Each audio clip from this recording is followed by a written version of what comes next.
This is the state of Michigan versus the Ferris children, including Nevaeh, Naomi, and Narina. Welcome back to Courtroom Chronicles. Today's case is the state of Michigan versus Natasha Bunning, a mother accused of endangering her own children in a whirlwind of domestic violence, alleged neglect, and forbidden contact with an abusive partner. The stakes? Her parental custody. Over the next few minutes, you'll see how a judge unpacks months of chaos, from police reports to CPS findings, to decide whether these children are truly safe. Let's dive in, because this hearing has layers of heartbreak, legal tension, and hard truths you won't want to miss. Thank you, Judge. Don Sommerfeld, representing the Department of Health and Human Services in the matter of the Ferris children. Thank you. Ms. Delaney? Julie Delaney with Children's Services. All right, I do see Ms. Natasha Bunning is with us as well, who is the mother in this case. Ms. Bunning, have you received a copy of the petition that's been filed in this matter? Last night, yes. You have an opportunity to read it? Yeah, I skimmed through it. All right. Do you want me to read it to you, or do you believe that you can read it on your own? You can read it to me if you'd like. It's about 9 pages long, so it's going to take me a while to do that if you'd like. That's okay. Never mind. All right, I'm happy to do it, but just be prepared for it to take a while. So if you want to read it on your own, that's fine with me as well. So, Okay. Yeah. all right, Ms. Bunning, are there any other courts that are involved with your children at the moment? Yes, I believe so. It's through Travis Staller's case. Okay. And do the children have any Indian heritage? No. All right, thank you very much for that. Just making some notes. The purpose of today's hearing, Ms. Bunning, is because there was an emergency removal order entered yesterday, and you're entitled to have a preliminary hearing, or at least an initial hearing within 24 hours to make sure that we're following the rules appropriately. The requirements of today's hearing is simply that the Department of Health and Human Services give me some record of why the children were removed. It's not an ultimate determination of whether that was correct or not. It's simply to determine if there was a small amount of evidence that allows them to do that, and then would have a further court hearings down the road, and you'd be able to contest those things if you wish. We will also most likely appoint attorneys, either for yourself or for the children, to make sure that their rights are being preserved at that time. Do you understand the nature of today's hearing? Right from the start, the judge clarifies. This isn't the final verdict. It's an emergency removal hearing. That means the court's not deciding guilt yet. Only whether there's enough evidence to justify taking the kids from the home for safety reasons. Think of it as a legal safety checkpoint. These hearings happen fast, usually within 24 hours, because every minute counts when child safety is questioned. What do you think? Should courts be able to remove kids this quickly? Or should parents get more time to defend themselves first? Yes. All right. Mr. Sommerfeld, do you have a witness for me to be used today? I do, Judge. Can you briefly go over the rights about being represented by an attorney, having a trial, calling witnesses? Yep, I'd be happy to do all of that. Thanks. Ms. Bunning, if you wish to contest this matter, you have the following rights. You have the right to have a contested hearing. That could be in front of a judge or a jury. You'd have the right to see, hear, and question the witnesses against you. You'd have the right to present your own witnesses and evidence. You could get an order from the court called a subpoena to require those witnesses to appear and testify. You could testify, or you could remain silent, and that silence could not be used against you. You'd have the right to be presumed innocent and to proven guilty beyond beyond a reasonable doubt. And you'd have the right to appeal. The children would have the right, as I said, to have an attorney represent them, as well as sometimes called a guardian ad litem. That's what that term means. Mr. Sommerfeld, are any other rights that you wish me to advise her of? Well, Judge, some of those were the criminal rights of beyond a reasonable doubt. She does have to testify. This is a civil matter. and the standard is preponderance of the evidence. I just want to clear that up. Thank you, Mr. Sommerfeld. Now here's where things get legally tricky. The judge starts to read Natasha her rights, but notice how the prosecutor jumps in to correct him. This is a civil case, not criminal. That means the burden of proof is lower. The state only needs to show a preponderance of evidence, not beyond a reasonable doubt. Translation? If it's more likely than not that the kids are unsafe, removal can be justified. A sobering difference, and one that often surprises parents facing CPS. Yeah, All right. Ms. Delaney, would you raise your right hand so I can swear you in? You swear the testimony you're about to give will be the truth, the whole truth, and nothing but the truth, so help you God? I do. All right. Go ahead, Mr. Sommerfeld. thank you. Miss Delaney, how are you employed? I'm a children's services specialist with the Department of Health and Human Services in Otsego County. Okay, and did you file a petition regarding, I don't know, I'm probably not going to say these right, but it's Nevaeh Ferris, Naomi Ferris, and Narina Ferris? Yes, And are all those children, do they fall under the child protection law? More specifically, are they under the age of 18? yes. All right, so I'd like you to describe briefly, as a CPS investigator, do you receive complaints that you have to investigate? Yes, we are assigned complaints from centralized intake and then through our supervisor that if assigned, we are required to investigate. Okay, and the three children that I mentioned, who is their mother? Natasha Bunning. Okay, and do you recognize her today? I Yes, know we're on Zoom. Okay. Now, Dad here, his name is Richard Ferris, that's correct. and he is not a respondent. That is correct. Okay, and the location of the children, what county did these allegations you were investigating, where do the children reside? They were with their mother in Otsego County, Michigan. Okay, and so this complaint, did the department, I know there's other workers that were involved, did these allegations of that required an investigation start around June 1st of 2025? Yes.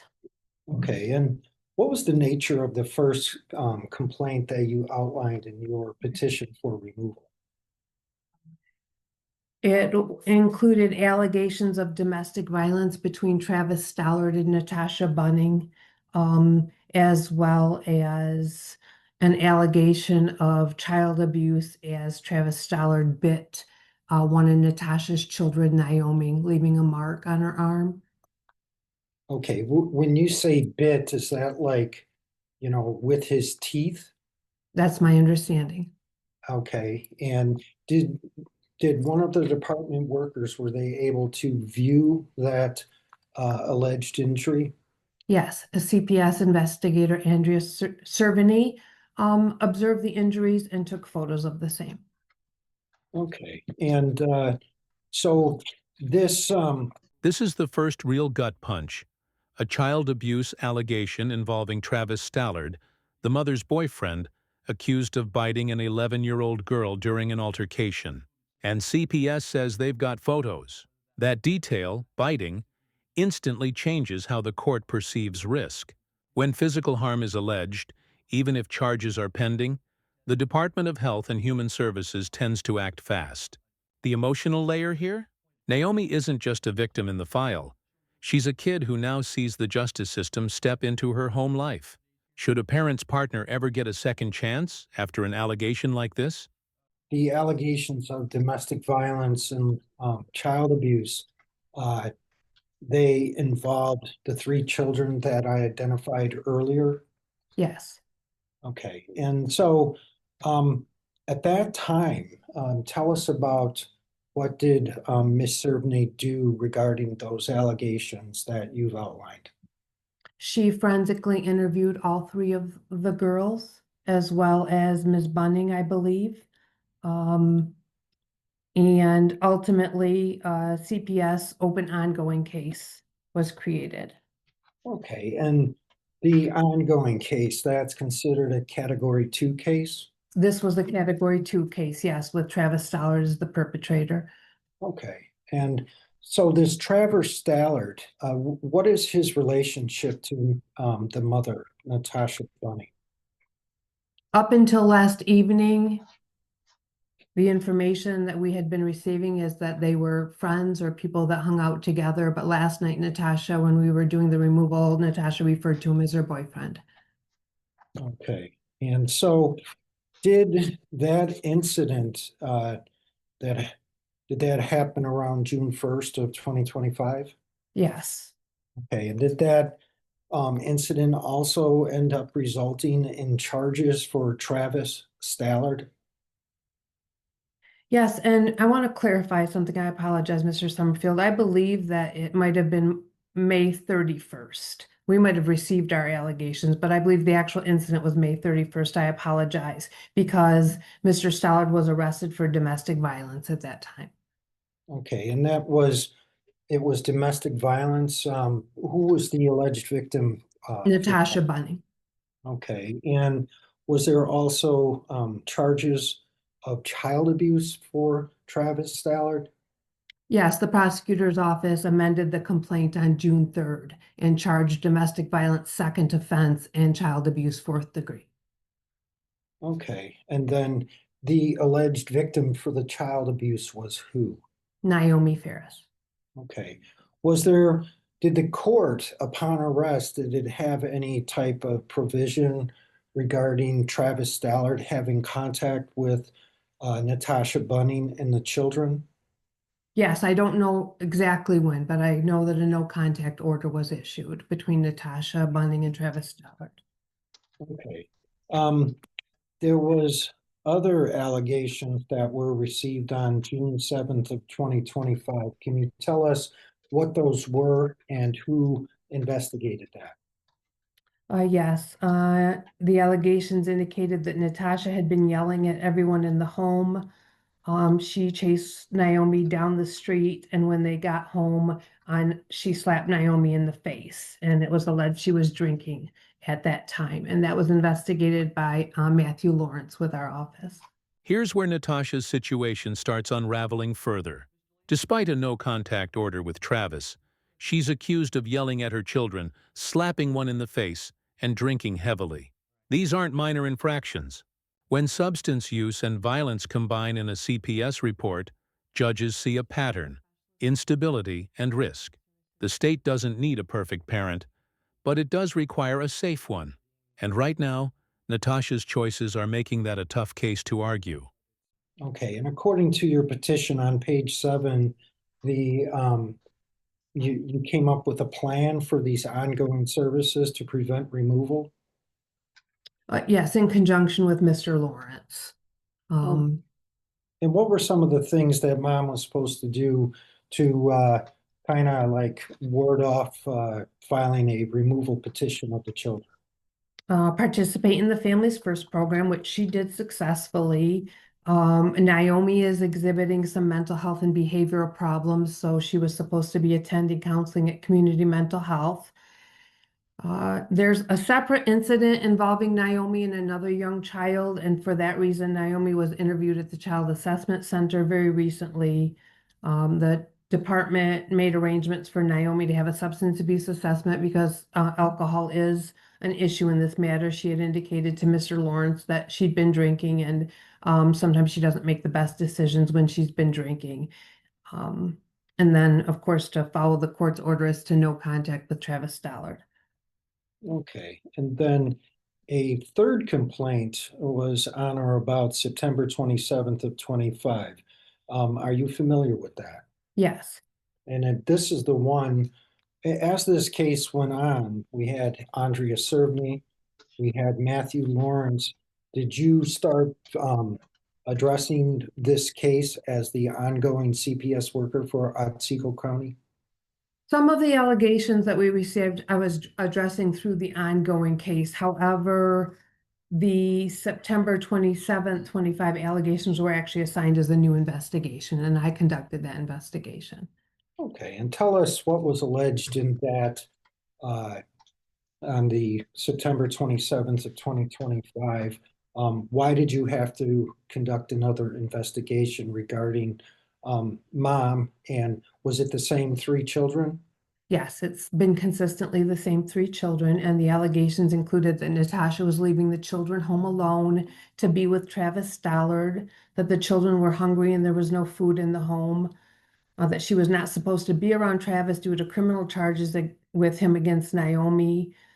These are the allegations, and that her behavior has changed. Natasha has issues with drinking. She and Travis are drinking together. And that Nevaeh had chased the other children around the house with a knife, and Natasha was not home at the time. Okay, and through your investigation, were you able to confirm any of the allegations in the complaint? Yes, I did not confirm that there was no food in the home. The house might have been low on food, but there was food. It's just not food that the children chose to eat. And Natasha is working, and the shortage of food was known and being addressed. But the issue that I was able to establish did occur is that Natasha left the children home alone to be with Travis Stollard. By late September, things reach a boiling point. Natasha allegedly leaves her kids home alone again, this time to spend the night with the same man she was ordered to avoid. The report says the children were hungry, one chased the others with a knife, and their mother was nowhere to be found. Even if not all details are confirmed, CPS only needs one thing: proof that risk remains ongoing. This pattern, repeated defiance of court orders, is what often seals the deal for removal. Would you call this neglect, or just a struggling mom making bad choices? Drop your thoughts below. Okay, and that by itself, she, Mr. Travis Stallard was not supposed to have contact with Natasha. That's correct. Okay, and so were you able to substantiate the allegations in the September 27th of 2025 complaint?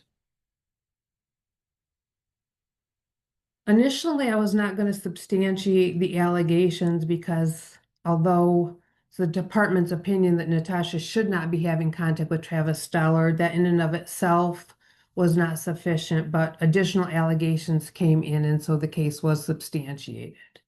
Can you tell us about those additional allegations that tipped the scale to what I guess is you filed a petition for removal? Yes, on October 27th, CPS received additional information that Natasha had on October 25th left her minor children home alone to be with Travis Stollard. There was a very minor injury to Naomi's toe. Naomi cannot reach her mother. She was texting her stepmother, Kaylee Ferris, as late as 11:16 p.m. on a Sunday night, asking for, a little bit of comfort and guidance as to the injury to her toe. She indicated she could not reach her mother, and the girls estimate that Natasha got home about 1 a.m. All right. And so the children here, are they teenagers? No, the oldest is 11. Okay. And with the oldest being 11, the other children are younger than that. That's correct. Okay. I'd like to go, is custody of the children with Naomi, does it present a substantial risk of harm to the children's life, physical health, or mental well-being? Yes. Can you give us an explanation for that? Due to the ongoing concerns about Natasha leaving the minor children home alone well into the night, sometimes overnight, quite honestly, choosing the alleged abuser of her children over her children, and ongoing substance abuse concerns that the department has, it's affecting her ability to properly supervise her children. And that presents that substantial risk of harm that I described in the beginning of my question. Yes. Okay. Is there no provision of service or other arrangement except removal of the child that is reasonably available to adequately safeguard those three kids? Yes, because ongoing services and monitoring have been being provided, and this, as indicated in my petition, continues to be a problem. Okay. Tell us why continuing the children in mom's residence in their home is contrary to the children's welfare. Because I believe that they are at substantial risk of harm. As indicated, Naomi has some behavioral and mental health issues. They're three young girls home alone. There was the injury to the toe. There have been fights between the girls. They need supervision. Okay. Were consistent with circumstances, reasonable efforts were made to prevent or eliminate the need for the removal of the children? Yes, Can you describe those reasonable efforts to prevent removal? there have been families first services, services authored through community mental health. The emotional weight hits hardest here. The oldest child is just 11. The younger two are even smaller. When a judge hears about unsupervised minors, late-night absences, and substance abuse, the equation becomes simple. Risk outweighs rights. And yet it's tragic, because the system doesn't just remove kids, it fractures families. You can sense the courtroom's discomfort. Even the judge pauses before confirming that removal is the only safe option left. These aren't easy calls, but in child protection, hesitation can mean harm.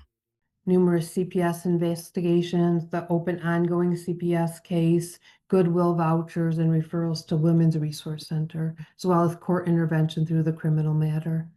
Okay, and conditions of the children's custody away from mom, are they adequate to safeguard the children's health and welfare? Yes. And tell us why. They were placed with their father and stepmother last evening, and that is a home and people that they spend regular amounts of time with and have an established bond and relationship. They have two half sisters in that home as well.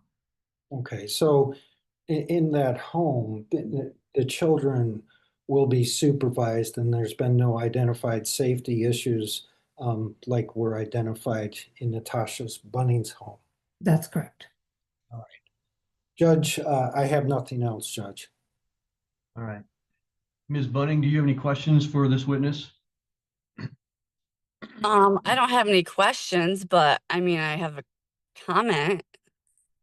Well, I'm going to give you an opportunity in the future to make any statements that you wish. I simply don't want you to say anything that may be used against you later. And I think it might be prudent for you to speak with an attorney before you make any statements in that regard. Is that satisfactory to you? Absolutely. All right. I have no further questions of Ms. Delaney either. Mr. Sommerfeld, do you have any additional witnesses or evidence that you want to adduce? No, all I would do is ask the court when it concludes that we get a good address for mom and that the court can send the JC 111, the advice of rights, after removal, while the court, generally went over the advice of rights in the beginning. The JC 111 is more complete and will perfect the process for purposes of today's hearing. All right, thank you. All right, I do find that there is sufficient reason to order the children, continue to order the children from the mother's care and into the father's care at this time. There was appropriate finding of substantial risk of harm based on the factors testified to by Ms. Delaney, that no other service or other arrangement can safeguard the children from this substantial risk of harm, that it is contrary to children's welfare based on the lack of supervision and the children's needs and their young age. That reasonable efforts have been made to eliminate the need for removal, given all of the services provided, not only in the criminal and child abuse case testified to, but what CPS has already done in monitoring for a number of months, and that the conditions away from the parent are adequate to safeguard because they're currently with their father and stepmother, with whom they have an ongoing relationship. So for those reasons, I do approve and the ongoing order from the court to protect the children with placement with the father under the supervision of DHS. we will appoint attorney for mother, Ms. Bunning, and we'll also appoint a guardian ad litem for the children, and we will reschedule this matter for a continued preliminary hearing so that additional court hearings and review may be done once the attorneys are involved, and Ms. Bunning can have participation in that. Ms. Bunning, where would you like the notices sent to of that continued hearing? To my address. So the court rules decisively. The children will stay with their father and stepmother under DHS supervision. The mother, Natasha Bunning, will get legal representation. But for now, custody is out of her hands. This case shows how multiple reports, missed chances, and broken court orders can push a family past the point of return. Whether you see it as justice or tragedy, one truth stands. The law prioritizes child safety over parental discretion every time.